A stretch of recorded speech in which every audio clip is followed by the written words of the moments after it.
सफलता और विफलता। मनुष्य जीवन चाहे वह सामान्य हो या असामान्य, हमेशा सफलता और असफलता के कई उदाहरणों से भरा होता है। हालांकि हमारी बुद्धि हमें लगातार बताती है कि सफलता अच्छी है और असफलता बुरी है। इसका कारण यह है कि हम मानते हैं कि सफलता और असफलता हमारी क्षमताओं का एक मूल्यांकन है। लेकिन वास्तव में क्या होता है? असफलता की स्थिति में उसे अनुभव के रूप में लेने के बजाय हम उदास हो जाते हैं।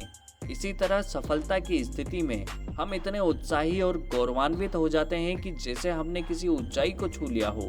इन दोनों स्थितियों में हमारी प्रतिक्रिया इतनी अधिक होती है कि हम अपने खुद के विकास को रोक लेते हैं। क्या आप जानना चाहेंगे कैसे?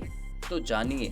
सफलता के बाद, हाँ, मैंने यह किया था, अब कोई मुझे परास्त नहीं कर सकता, मैंने यह अपने दम पर किया है, मैंने पूर्णता प्राप्त की है, ये सब मेरी वजह से हुआ है।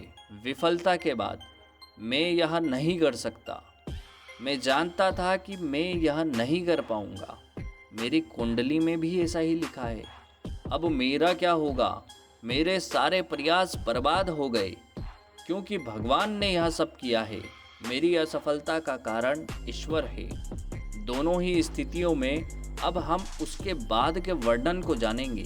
यदि हम सफल हुए तो हम अपने आप को ही सारा श्रेय देते हैं, जबकि यदि हम असफल हुए तो हम भगवान को और दूसरे लोगों को, यहाँ तक कि हमारे भाग्य को दोष देते हैं, क्योंकि हम कर्ता को जाने बगैर ही पक्षपाती हो जाते हैं।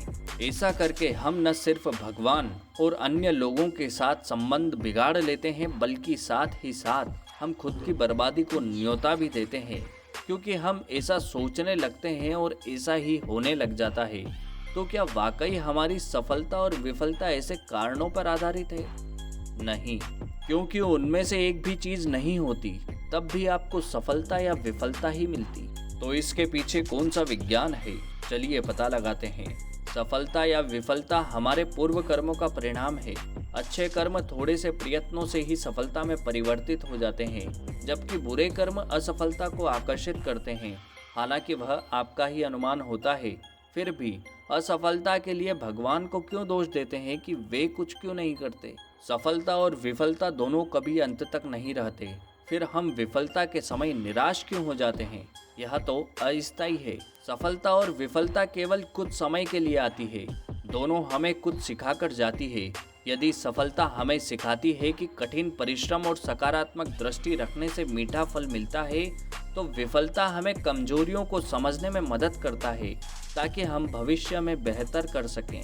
विफलता एक प्राकृतिक उत्साहवर्धक है जो हमें सफलता की ओर धकेलता है।